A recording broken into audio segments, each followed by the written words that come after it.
Everyone hits a bump in the road. What do you do with it? Be inspired as we explore the ways people experience, navigate, and manage the ups and downs and twists and turns in this road trip called life. Welcome to another episode of Bump in the Road. The basic podcast is always free. We also have a premium subscription called Bump 2 that lets you listen in on extended behind-the-scenes conversations with our guests. Check it out at www.bumpintheroad.us. Tonia Winchester is a treasure. She's a naturopathic doctor who helps people heal. But her interest in healing goes way beyond bodily health. She uses Neurolinguistic Programming, or NLP, to help people change their subconscious beliefs and their patterns of behavior to change their lives. Tonia talks about this in her book, Break Through the Insomnia Cycle: How to Sleep Deeply, Wake Rested, and Enjoy Happy, Energized Days. This podcast is about discovery. It's about finding a path to healing your emotional memories and experiences to realize your very best life.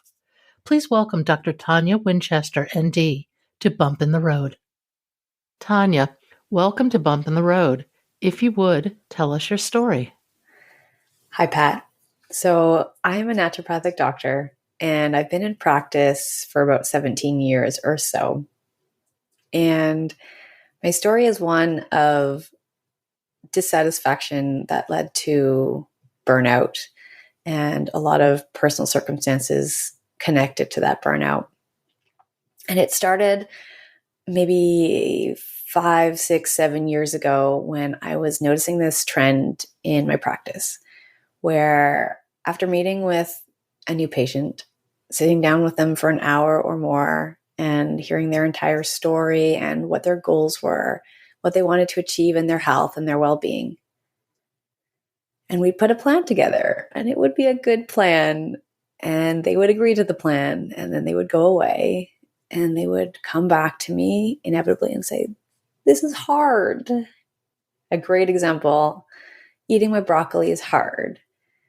And all I want to do is help people get well. That's been my goal since I was young, actually. One of my first desired careers was a pediatrician. And I remember thinking, like, I had a really sick childhood. I was quite ill as a kid. And I remember just thinking, I want to make sure kids can get better so they can have a ton of fun. So to have these people come back to me and say, like, it's hard because for XYZ reason that I hadn't figured out yet.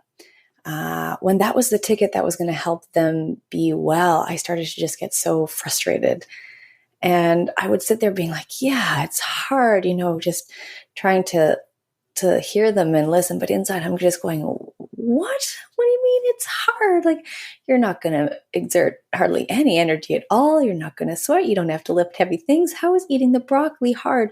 Or how is getting to bed on time hard? Or how is drinking enough water hard? Or how is setting a boundary for yourself hard? And what I just became obsessed with this moment in human psychology. I thought about it all the time. Why is it so hard for these people to take care of themselves? And I realized it's not the act of these things that's hard. It's the decision to do that.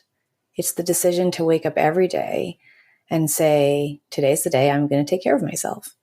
Today's the day I'm going to get hydrated and eat nutrients and move my body and rest, and also be kind and generous to my loved ones and set boundaries for myself, and wake up the next day and do the same thing again. So this pattern over time where people were resistant to the changes that would help them get better brought me really down. And I started seeking and looking for options, looking for new ways of connecting with people, looking for new ways to meet people in that place of decision making. And, well, I had some false starts. That didn't really turn out to be what I wanted them to be. But then my friend, a colleague of mine, was signing up for a Neurolinguistic Programming course, an NLP course. And I'd heard about that in marketing. I heard about that as a language-based tool to sort of be more influential in our language and connect with people that way. And I was like, oh, I want to sign up for that too. I think that would be helpful. And what I didn't realize heading into that was that NLP, the tools of NLP, are powerfully transformative and invite a deep change in how our unconscious minds are wired. Because what I realize is deep at the root of those decisions to not take care of ourselves are beliefs around worthiness and value and deservingness. And I had been there too in my journey. I've been an insomniac previously. I went through a really bad period of burnout actually this past year, which I can talk about too. But the tools of NLP invited people to change what's in their unconscious mind so that whatever happened in the past that led to those deep beliefs of lack of worthiness or lack of deservingness, we could actually change them. We could rewire them. We could input new beliefs that would actually be helpful and affirmative and drive them to take care of themselves. So in a nutshell, that's the journey through my own sort of personal health challenges and the discovery of what seems to be a really good solution. So the tools of NLP allow me to really honor the principles of my naturopathic medical oath, which is first do no harm, treat the root cause of illness, stimulate what we call the V, which is the healing power within, the V Medicatrix Naturae, treat the whole person, and also teach the principles of healthy living and health promotion. What's an example of NLP, and how would you use it to approach any given issue? Yeah.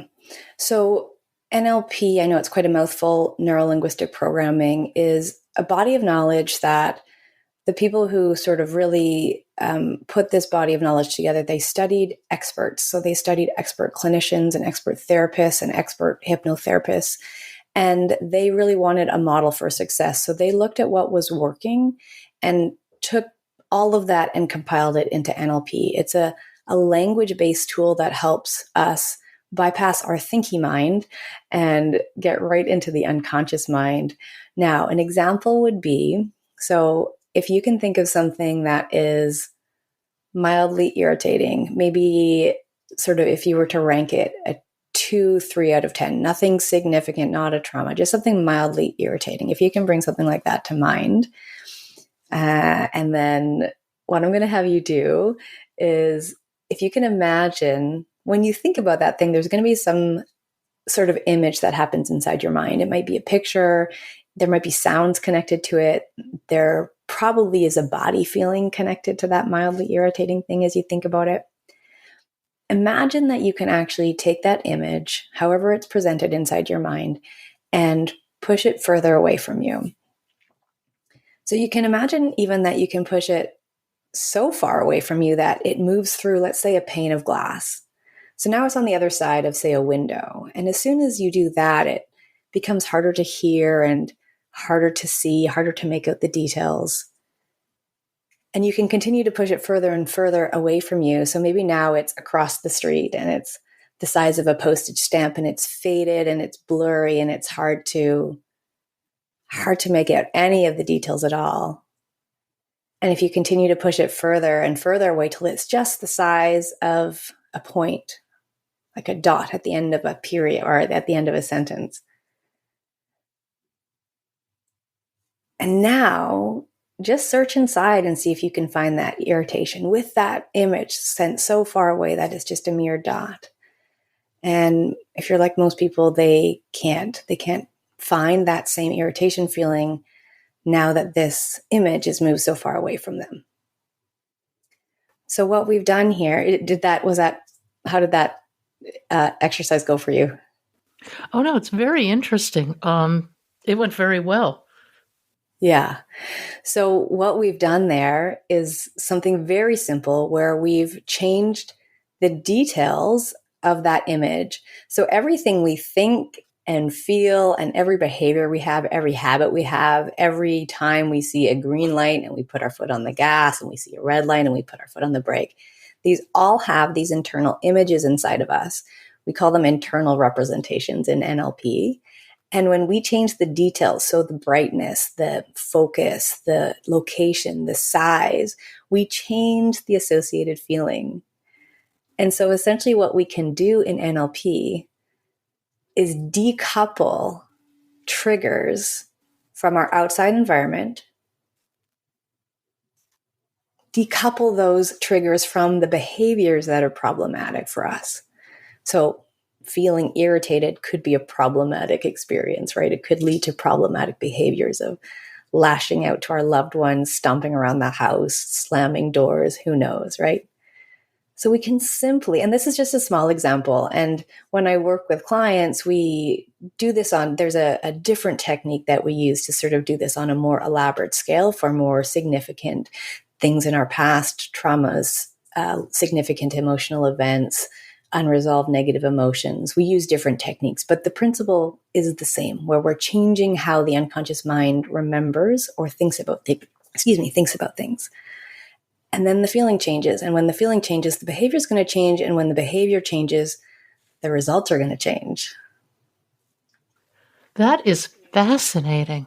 It almost circumvents the traditional psychological process where people talk for years sometimes trying to get to the root of things.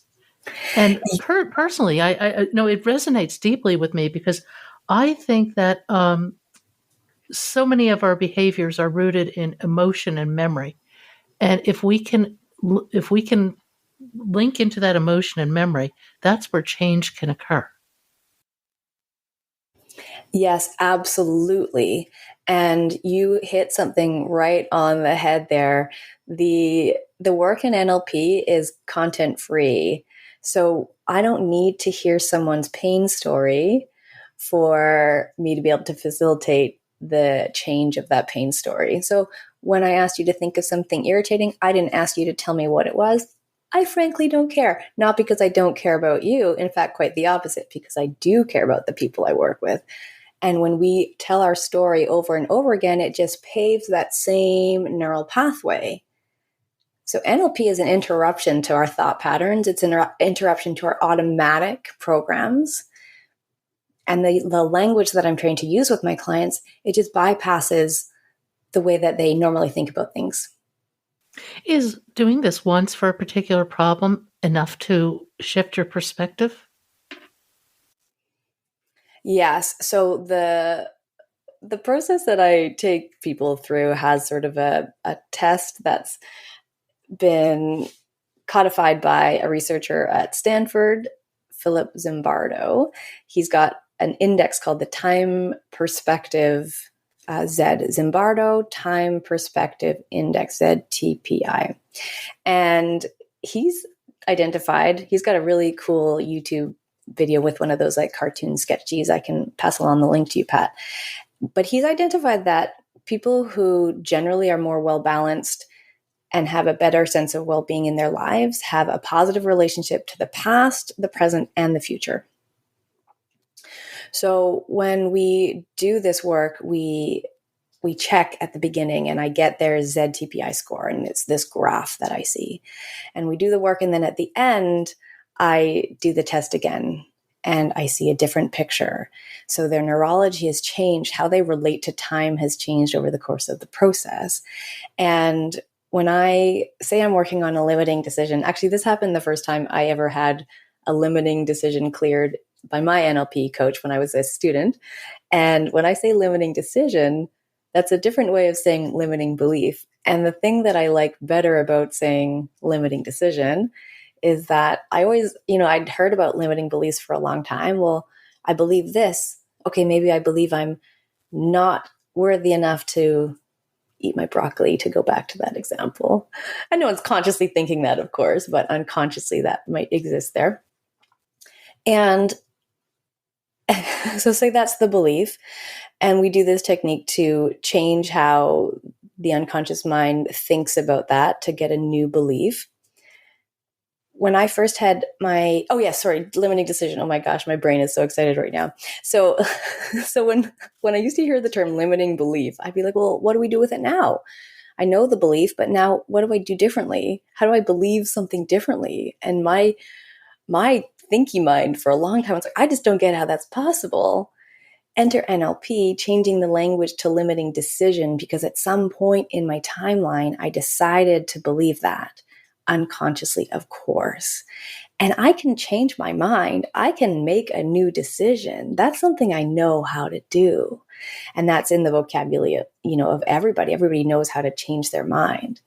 So we use the language limiting decision. So when I had my first ever limiting decision cleared, at the end of the technique, there's always this challenge moment where I, as a coach, or my coach in this instance as a client, they challenge us to reconnect to that old belief, that old decision, and to see what it feels like now when we reconnect to it. So just like I asked you to find that irritation, right?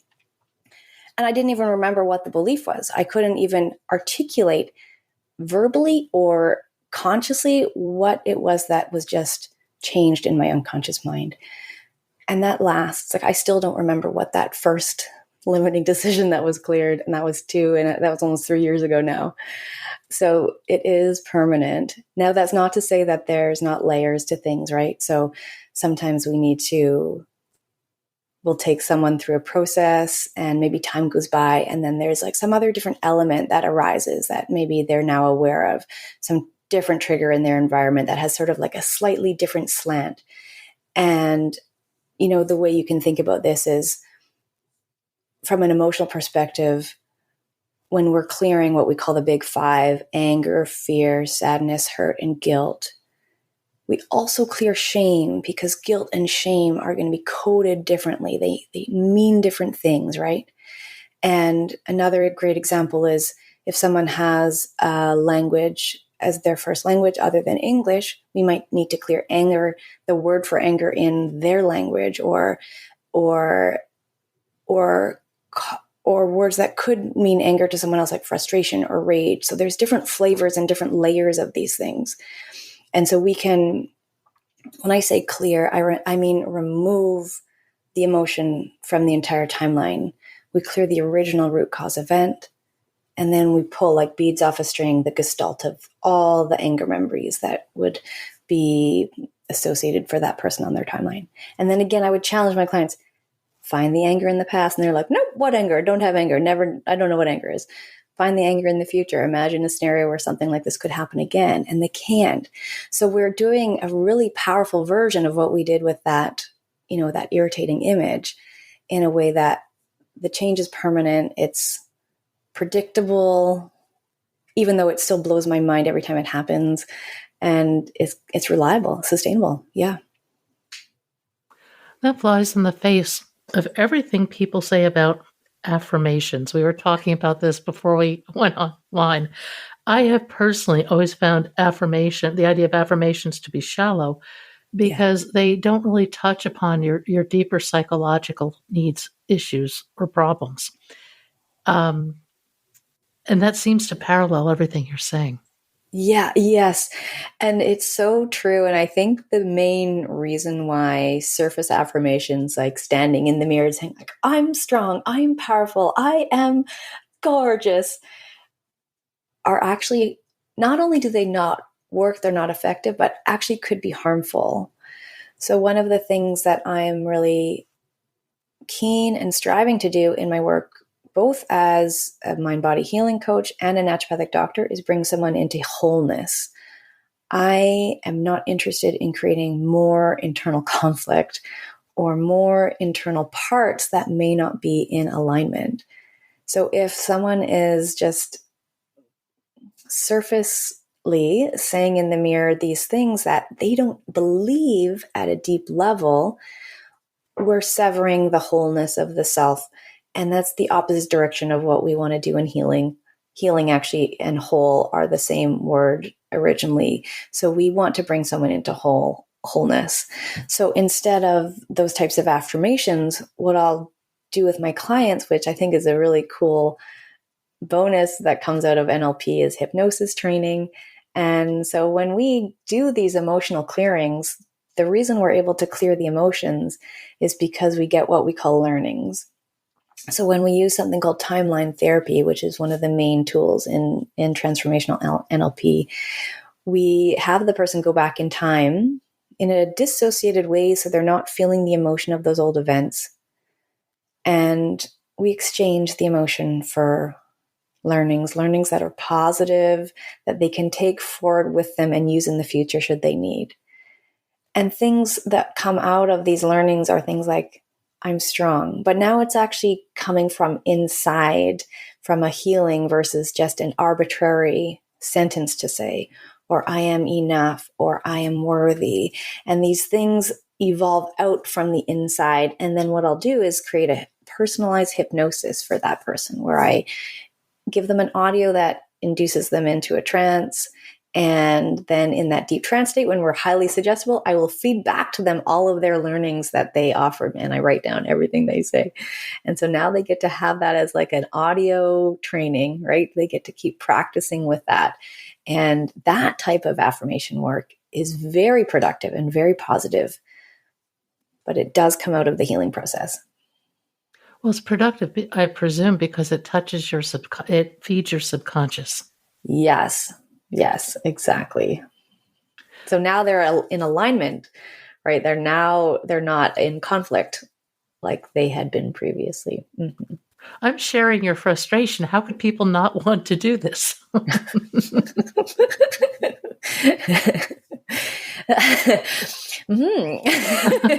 my response to that. You mentioned there are 3 pillars of change, and change is so hard for most people. The first one is clearing and choice, then consciousness. Could you talk a little bit about that process? Yeah. So I like to, even though the NLP work it has multiple steps and multiple layers, really, ultimately, there's 3 main things that we're helping people do differently. So when I say clear, we're clearing the past, and I've talked a lot about that already. I'm using timeline therapy, using techniques like that shrinking technique. Also, we have something called the trauma model, which is a different way of, again, changing how those memories are coded. And so that's clearing, and that has to be the first step. Without clearing, we can't move forward. We can't think differently. We can't focus differently. We can't change our mind. We can't do different behaviors because our internal state hasn't changed. So clearing has to be the first step.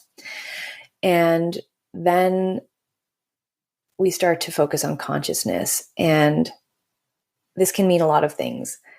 But ultimately, the point is to think differently, to feel differently, behave differently, and then get different results.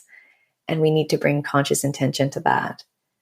After we do the clearing work, we'll actually use timeline therapy to reintroduce positive states for the person. So just like we'll clear, say, anger from the entire timeline, we'll introduce love throughout the entire timeline. We'll introduce confidence throughout the entire timeline. We'll introduce peace or whatever is important to the person. And this is where we get to change our consciousness in terms of, well, what is it that I actually want to focus on? What is it that I actually want to commit to? What is it that I actually want to move towards? And that leads us to the third pillar, which is choice. This is when we start to take action. And to change, we know we need to take new actions. Of course, we can't get new results with the same actions, but we need the clearing and we need the consciousness to be able to take those actions. And we all hear about massive actions, like take massive action. And frankly, the consistent daily actions are the ones that are often going to make the biggest difference in our health and our well-being. So the choice is the action part. Consciousness is the new intention and the new focus. And then clearing, of course, is releasing the old stuff that's no longer serving us. That's so interesting. One of the things, one of the exercises I have found really interesting over the years is to tell your story from different perspectives. Tell it from a perspective of love, of anger, of gratitude. And when you start doing that, you start realizing you really can shape your story, and it's just a story. But that is superficial compared to actually embedding this in the subconscious. What is that step that embeds it in the subconscious? Yeah. So NLP is based on a lot of what are called presuppositions. So when I ask questions or give directions to my clients when we're doing techniques, everything I say has embedded in it an agreement to heal, essentially. So, for example, when I'm first getting started to do an emotion, clearing an emotion, we always ask permission first. Ask your unconscious mind if it's okay for us to clear this emotion today and for you to be aware of the benefit consciously. They say yes. So they've already agreed to having it work for them. And this isn't, I mean, I guess you can think of this as being sneaky, but the intention is so clean and clear of wanting to, help these people live their best life. Another example would be a question. So when we're doing our timeline work, ask your unconscious mind what it's meant to learn from this event. So the learning of which will allow you to let go of these emotions easily and effortlessly. Your unconscious mind can use them in the future if it needs to, essentially. So as soon as they get their first learning, which will just bubble up, it'll be something like, I'm loved, right? They've already agreed to let go of the emotion. And so the language component of NLP, the linguistic, the L part, is so crucial to how and why it works. We're setting up little contracts with the unconscious mind throughout the entire process. And every time it says yes, it agrees to be well and move forward with new intention and new consciousness. What's one of the most dramatic changes you've seen in somebody using NLP? Yeah, I always like to offer two examples, and one is my own personal journey.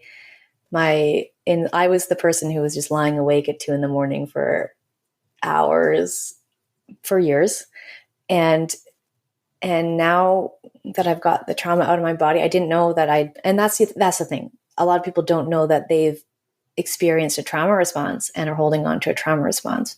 They might think, well, I had a great childhood. I had everything I needed. I had parents who loved me. And yet there might have been subtle things that were going on that created a trauma response inside your body. I didn't know that I had trauma. And when I cleared everything out of my system, I started sleeping through the night like a baby. A baby who sleeps through the night. I started sleeping through the night like a baby who sleeps through the night, because not every baby does, obviously. And to the point where I'm missing things like big kerfuffles in the house of cats bringing in baby bunnies, and my husband like trying to catch the baby bunnies and getting it in a paper bag, like missing all of these adventures that happen at night because I'm just like, I'm peaceful in my nervous system and I sleep. And also weight release. I turned 35. I was in a very stressful, what I realize now is a traumatic bullying situation in my office space. And my body put on 35 pounds in 1 year. That's a tremendous amount of weight gain. And even though I'm very clever, I help people release weight all the time. I wasn't able to release this weight until I had my first breakthrough, which is what the process is called. And which was 2.5 years ago, to almost 3 years ago, like I said. And it's just been this sort of slow drip off since then. I'm down 40 pounds. I feel great. So even though I was sort of doing the right things from a physical, biochemical perspective, my body was holding on to stress weight as a protection, like a distancing. So my own personal example, I always like to share because it's my story and I can share it. One poignant client experience that sticks out to me is this young lady who had a lot of pain in her body, sort of in that fibromyalgia type picture, and also a lot of jealousy in her relationship. And that's why she came to me as a client. And we did one of the major things that had happened to her in her life was when she was young, 7 or 8 years old, her mother was hit by a drunk driver and sustained a terrible brain injury. And from that moment on, life was different. My client was now caregiving for her mom, and a lot of anger and resentment and fear and anxiety and all the stuff that comes with sort of missing out on having that type of care given to you as a child, right? So we did all the emotions. We do those first. We had her unconscious mind prioritize which events in her past were the most important to clear for her greatest well-being. And when we got to the one of the day that she found out about her mom's injury, after we cleared it, she just said, I want to look that driver up now. And I was like, my first gut response was like, oh, is that a good idea? But I just asked, for what purpose? Every behavior is trying to meet some sort of need. It's trying to have a purpose met. I said, for what purpose would you look him up? And she said, and she just had like gentle tears rolling down her cheeks. And she just said, I want to see if he's okay now. So that transformation of anger, rage, revenge, even, to compassion and curiosity and kindness, this is the type of thing that's possible in this work. And that technique's like 12 minutes long. Like, it just so fast. Her world changed. How she saw the world changed. And then the next time I met her, like, her pain had diminished by about 80 or 90%. Like, just powerful stuff. That is stunning. In terms of overall healthy living, and particularly in terms of mental health, does something like meditation come into play anywhere here? Meditation? I work with a lot of anxious people who have a really hard time sitting in their bodies and sitting in their brains. And so I believe in the power of meditation 100%. And I also have enough evidence to believe that the people that I work with anyways, it isn't helpful as a first intervention, because they get more anxious sitting there, sitting still, trying to sit with their thoughts. They don't benefit from it until they've done some of this clearing work. And then it's a beautiful practice. You know, when we've had the opportunity to clear the stuff that has been making them anxious out of their past, out of their bodies, and then we introduce those things like compassion and peace and presence back into their neurology, then the benefits start to become really paramount. And I know there's tons of stories of people having meditation change their life, and I believe in that 100%.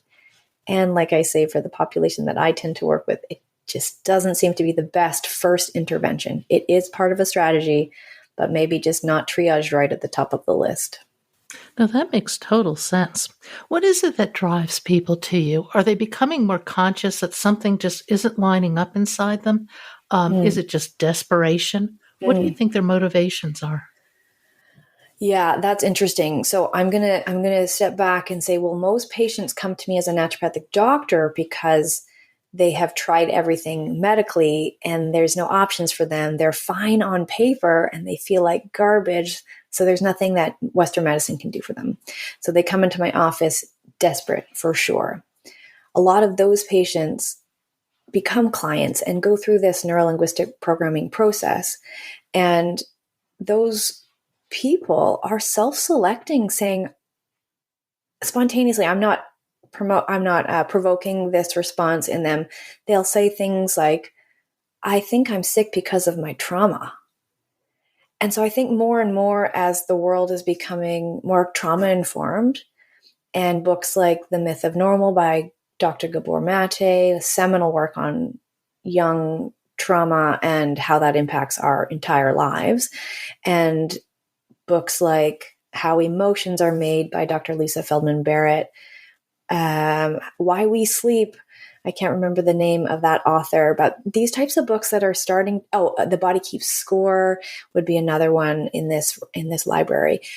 As people are becoming more and more informed that there's more going on for us physically than just our biochemistry, as people are becoming more aware that our emotions are connected to our well-being and our past is connected to our emotions, I think there's an intelligence that's growing in the consciousness, in the collective consciousness, where people are identifying in their own biography, actually, yeah, this happened to me, and I can see how this is related to this thing over here.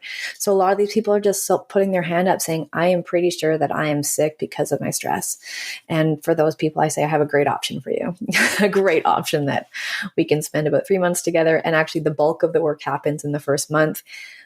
We can get that stress out of your body. I am 100% assured that is possible. How do people reach you? A good starting place actually is my book, Breakthrough the Insomnia Cycle, and that's available at toniawinchester.com. And that's a great starting place. I'm on Instagram and Facebook-ish at my handle's at Coach Tonia. Yeah. And do you do sessions over the web, or are they all in person? Yeah. And it's great because I can see people anywhere. I've worked with people in Romania and Colorado and all over the place. So it's really fun that way to be able to connect with people all over. And yeah, all done via Zoom in the comfortable setting of your own home and pajamas if you want. If you could leave people with some words of hope for somebody who just feels desperate, they're not well, they're out of sync with themselves, but they don't know what to do. What words of hope would you leave them with? Mm-hmm. My deepest belief is that our bodies are designed to heal for us. They want to heal. They know how to heal. They can. And sometimes we just need to put the right circumstances in place for that to happen. So that would be what I leave people with, is trust that this skin bag that you're living in knows how you can be well. It has all the answers, and it's absolutely possible. Thank you for listening. I hope you'll support this podcast by becoming a Bump 2 subscriber. Buy us a cup of coffee. It's your support that makes this podcast and website possible. I hope you found something in today's podcast that inspires you along your own life's path, because sometimes a bump in the road is actually a portal into a more conscious and meaningful life.